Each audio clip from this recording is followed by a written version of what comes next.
You are listening to the People Centric Podcast, where we talk through the toughest challenges that people face at work and give practical advice to fixing those challenges. Thanks for joining our movement to create workplaces that are happier, healthier, aligned, and empowered by putting people at the center of all that we do.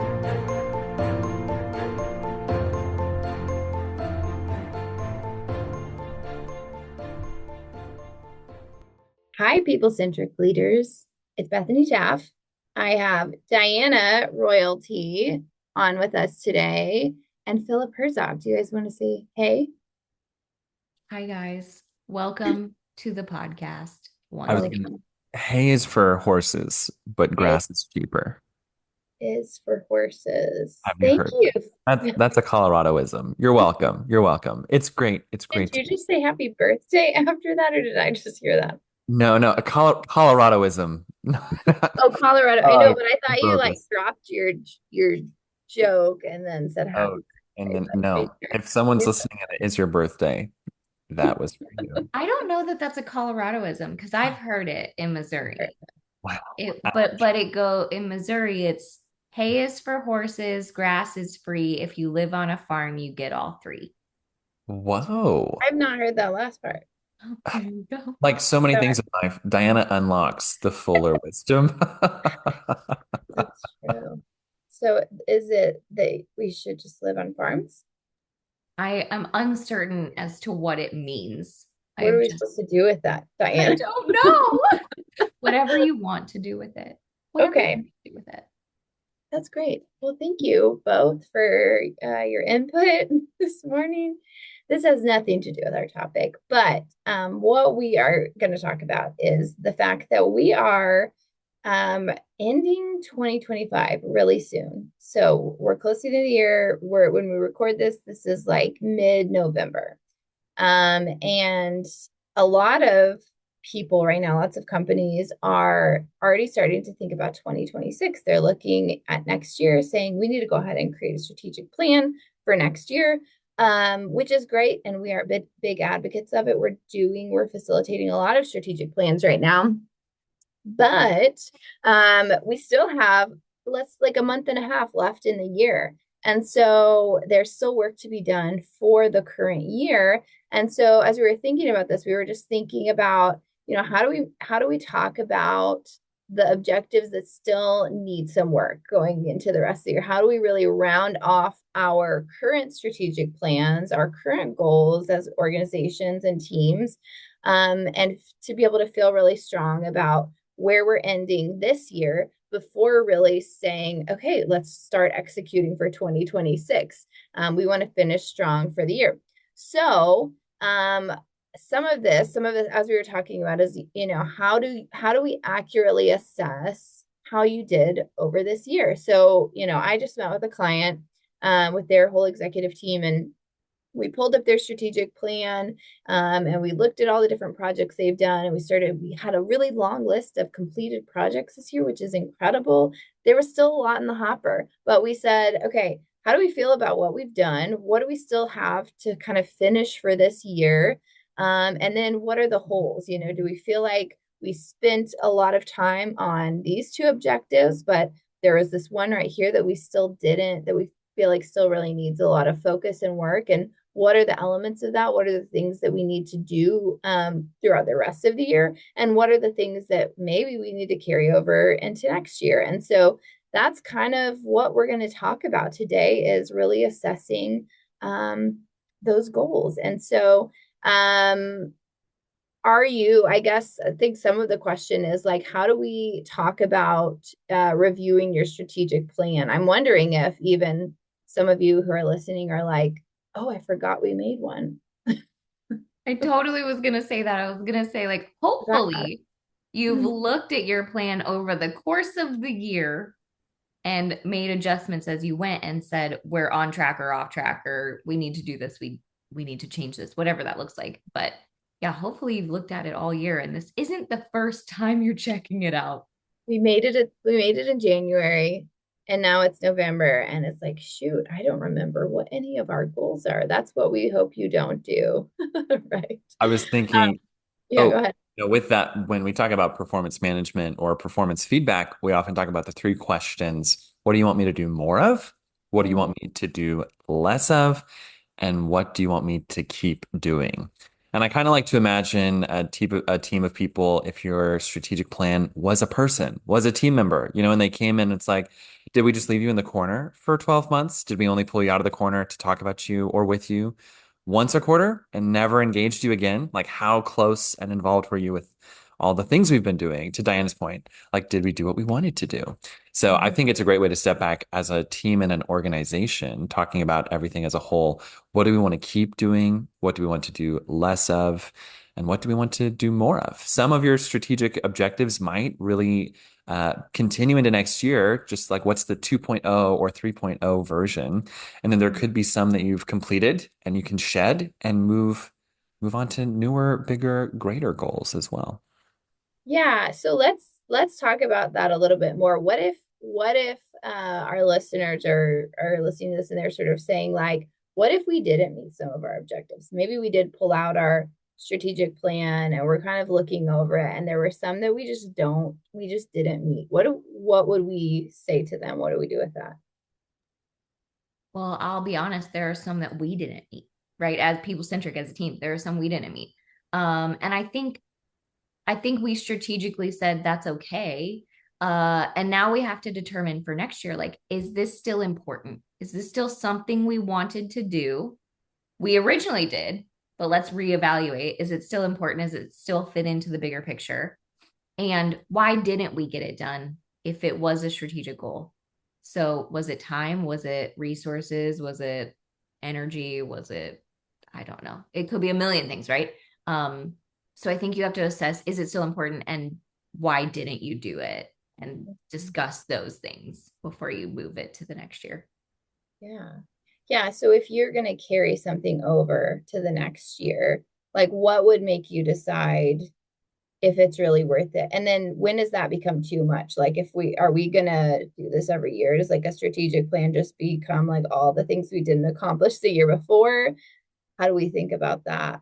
Well, Maybe I have an example. There's a team we work with. They implemented a more strategic meeting with some dashboards. They showed some financials, some metrics for different teams on their team. So they have their big master plan, and then each individual group and department had some specific goals within it, which was great. But at their strategic steering meeting as we're winding up the year, we asked them about that meeting specifically because as a whole, the group said, yeah, we're really good at talking about what works well and what doesn't, but they're also a high harmony team. And their leader pulls their hair out sometimes trying to figure out how do I get these people to actually talk, real talk, helpful talk. So with them, I said, oh, hey, what about this meeting, for example, this meeting that you all have done? On a scale of 1 to 10, where would you put it at? Because it's new. So how have we done at the end of the year? And no one spoke for a really long time. And then eventually the leader said, oh my gosh, you're going to have to make these people speak. And it was right about the time when someone started jumping in to say something. And what they added was, I actually think this meeting is at a 6. I think it's at a 6. I like that we're doing it, right? It's better than not doing it. And then the rest of the room started to share after that one brave soul gave a number. Mostly people said 4 to 7. So then it was more helpful. The conversation isn't, do we do this meeting? It's yes, we keep doing it, but what do we do to move it from the range of 4 to 7 to a range of 7 to 10? Like, what if by halfway through next year we make this a 10, which does help our strategy, which does help our measures. And that probably means it's a more impactful meeting for everyone showing up as well. So I think one piece of it that maybe if you're listening, it sounds really simple to do, but hard to start is just to have the free flowing conversation and that trust with your team to talk about what actually worked well. And I think for that group, the reason they didn't, it can feel personal to say, we tried a new thing and it isn't there yet, right? That's a little vulnerable. And if you're not in charge of that process, it might feel like you're throwing shade. So how you have those conversations to better as opposed to critique is very different. Yeah, I think that's really good. It's just being able to have the honest conversation to say, like, is this really where we want to, or are we just sort of trying to make ourselves feel better about it? And maybe it does need to just take a little bit longer time. I wonder sometimes, I think that there are organizations who do this, and probably us too, where it's like we've set an objective and we didn't quite make as much progress on it this year. But then we had an honest conversation to say, like, maybe priorities changed actually throughout the year. And like, we could force it. And I think we've seen organizations do that where they were like, well, we better put it on for next year. And like, let's keep doing it without stopping to say, like, is this still a priority for us? Are there other like factors that have happened in the world that have changed that make this not needed anymore? Or does it not actually help support our customers or clients the way that we thought it would as we started to look into it? And so it feels bad to like abandon a goal sometimes. But I wonder if that's some of the conversations that need to be had as well. Yeah, I think abandoning a goal feels really crummy in the moment because you're like, no, we thought this was really important to do. We all agreed in the strategic planning and in our meeting that this was like a thing. Um, but I think to your point, Stephanie or Bethany, there are times where life just changes, business changes, the world changes, your clients change, and you kind of have to look at it and say, in the moment when we were in strategic planning, this made sense. But as the year went on, it just didn't make sense anymore. Or as we uncovered new things, I think we've done that multiple times where we're like, yeah, let's do this. And then we'll start it and we'll uncover things and we'll be like, oh, this actually is the priority. Let's do these three things before we can get to this thing. And then by the time we get to the thing that we originally wanted, we don't need it anymore. Yeah, like sometimes it's we don't get to check this off at the end of the year, but actually it's because we got smarter through the year because we learned some new things or we felt like we could make something better. And so what we were hoping would be completed by the end of the year is not completed, but that's because there's something that's going to be better about it. Or we know more. We have more information. I think Yeah. Don was at a conference this week and he was talking with their team. A phrase that he learned while there was, as leaders, we constantly learn, unlearn, and relearn. And I think that's so true with your objectives. To Diana's point, you might have an idea of something. And I think maybe with key objectives, we often think, is it 100%? Did we do 100% of it? And I think what our team values is that there were those goals. Maybe we didn't hit 100% of our goal and we made progress toward. And that also gave us information. Maybe this was not a goal as helpful for us and our clients as we thought. So let's pivot it and refine it. And so then as we look at next year, as we get ready for our own strategic planning, it's not a loss. It's how do we unlearn, relearn, and then move it into 2026. Yeah, yeah. So I think these all lead us to this other question that we were talking about specifically about, we're assessing your goals and sort of saying like, were they realistic? Were they even realistic or were they maybe too aspirational?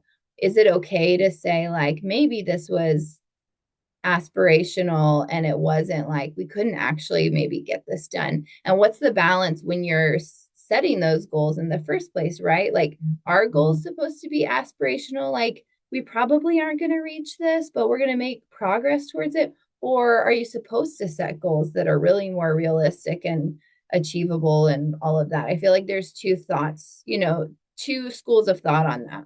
Yeah, definitely. And I'm the kind of person that is like all goals should be hard. They should be hard to achieve. If it's too easy, that's not really a goal. That's just you working your current system, right? So I kind of am of the thought that like a goal should be slightly aspirational, enough to make you work for it. But I think on the same note, if you're gonna make this crazy aspirational and you're like, right now we make $1 million, but next year we're going to make 9 million.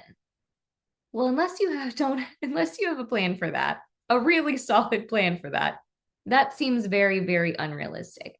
But if you were like, we made one this year, let's see if we can make 1.5, that's going to be hard. That's going to push us. That's quite a bit of a jump. I'm more of the camp of make it hard, but don't make it to where no one's going to succeed and feel like giant failures. Yeah. You know? Yeah, for sure. It's hard to find that balance. It So is hard. figuring out how do we make sure that this is a challenge. We are going to stretch ourselves a little bit, but yeah, what's reasonable and realistic. And I think sometimes it's like thinking backwards. So Diana, you said at the beginning, hopefully you've been working and you've been focused on it throughout the year, and you've been meeting and talking about it as a team. And so then being able to look at your goals, and when you're setting your goals next year, being able to say, if we think this is realistic, how can we break this goal down maybe into smaller steps throughout the year and create some deadlines for those things, so that by the end of the year, we can say, if we do all of these things, we feel pretty confident that we can get to that. Not that it's not going to take work, but it just makes it a little bit more clear for how we're going to get there. Yeah. Okay. Okay. What else in terms of like, how do you make changes for the next year if there were things you didn't like about your plan? I love that question. And I also want to point out that we're talking about strategic plans, but I use strategic plans as like life plans too. I strategic plan my life. So if you are thinking, oh, I don't do strategic planning, or I don't do, are you making fun of me? No. So if you're thinking, I don't do a strategic plan at work, I'm not part of that process, I have no say in that. Right. I think you should look at your life goals and use some of these things for like personal and life goals as well. My husband and I sit down and we have a strategic plan, and we have a financial meeting, and we have capital planning. We're big nerds. So if you want to nerd out and make life goals this way, you can too. So I wanted to say that before I talk about more. What? Yeah, I think that's great. Yeah, say more. So we were talking about, so we were talking about it as strategic plans for your organization, but you might be doing this personally too. Yeah, totally. So Bethany, what was your question again? I lost my brain. Yeah. So it's, how do you make changes for the next year if there were things you didn't like about your plan from this year? Yeah. Which again, I love that question, because I'm sort of a context learner. I like to know the past to create the future. And so I think if you can look back and say specifically like, oh, we didn't meet this goal because of a money resource, and that's going to be a barrier for next year also, then you need to say, can we get the money somewhere? How do we do that? How do we find that resource? Or is this too pie in the sky and like, it's not going to happen because we're not going to have the money for that. And so then I would adjust the goal and say, okay, this was a money resource problem. So instead of saying this is our goal, I'm going to say the goal is to save this money for next year, right? And then we can make that goal again in 2 years because we'll have the money, we have saved it, right? So I think you can adjust it based on the problem, right? Like whatever the issue was, then make a goal to fix that issue. Yeah, I like that. Yeah, do you have something, Philip? Yeah, I think something that we see too in strategic planning on the company side of things is sometimes you get so stuck on a goal, you're looking at the goal and not necessarily the information around it. So we were working with a team. We did a review back a number of years to revenue and net income from 2019. And then we were looking at this year's projections. And while their revenue grew incredibly well, their net income doubled, even though their revenue did not double. And that was a question I asked. I leaned in with the team. I said, hey, have you all noticed this though? And we look at these great revenue numbers, but I would say the even more exciting number is you did not have to double your earnings to double what you take home and what you then give back to your teams and what you invest in tomorrow, right? Like you didn't make twice as much, but you're still earning net twice as much. And so why is that? And that was a really good conversation to get that whole team to say, why do we think that happened? Because some of that was intentional, but do we know the real story of what's going on here? And to Diana's point, if we did this in the last 5 years with even more focus, can we answer this story and say how we can do this even more intentionally next year and in the years to come after that? So that shaped our next goals. Well, if we can't answer that question, we want to know our business model well enough that we can answer that question. And so that created a different key objectives as well. So I think some of that too is, I love that idea of learning from the past to go to the future. And sometimes you can just assume you know your story so well. And so that's why I think strategic planning is so valuable. Round out the year to step back also and then say, like, what are the other general themes that we notice? I think that's something that we help so many people do, is to do that with some expert facilitation, but just you, whether it's you and your person at home, you and your team at your company can do the same. Mm. Yeah, that's really good. One of the things I think about too is just like celebrating your wins. So I think that it's hard, like we talked about sometimes if you're waiting till the end of the year to say, okay, let's look at the progress that we made. And you're never doing those check-ins on the plan throughout the year, then you might miss out on some of the small wins. And so just figuring out like how do you want to celebrate throughout the year too, so that when you're looking at, so I think like if you are looking at your plan for this year, whether it's personal or your strategic plan, it's easy to focus on the things that you didn't get done. And we're not saying avoid that, obviously, but we are saying of like, yeah, what are the things that you do feel really good about that you made? And it's hard. And again, like thinking a year back can be challenging, but think about where you were a year ago when you probably made this plan, and what you hope to get done. And don't discount the small successes that you did see there, even if you didn't complete it. But then be able to use some of the things that we just talked about as well to be able to say, okay, but we want to get further on this, or we don't like how this was, or maybe this wasn't as important as we thought when we learned some new information or something else happened. But think about how do you want to celebrate at the end of the year? And then also how do you want to keep celebrating going into next year throughout the year so that those things don't get missed. I think those are deeply motivating for us too. It's good. Yeah. I think you're right. People forget to celebrate along the way because they're so focused on that end. Like it's, I'll use running a marathon, right? Like they're so focused on the actual running of the marathon that if they don't get that, they're like, well, I failed. Well, no, man, you trained for a marathon. Like you're running 4 days a week now. You can run 20 miles instead of 10, whatever it is, I think it's, if you're making progress, you're still winning. Yeah, if you're creating habits, I think that's a really good example too. Obviously, like not business related, but we can find things that correlate to that too, to say like, we maybe had this really awesome like marketing goal and we didn't maybe hit that marketing goal, but we did implement a marketing meeting and we're talking every month now. And that's helped how we work together. That's made the process a lot smoother. So if we keep that habit up, how can that translate for us to actually be able to execute on some of these goals that we set that are maybe more metric driven? And so looking for those opportunities to celebrate the wins. So cool. Well, I hope this was helpful as you guys start to think about the year and all that you've done or maybe haven't done and what you want to change for next year, and to not jump too far ahead to say we're just going to start thinking about 2026, 2025 is over. It's not over yet. Focus on what you have to finish out for the rest of the year so you can finish strong.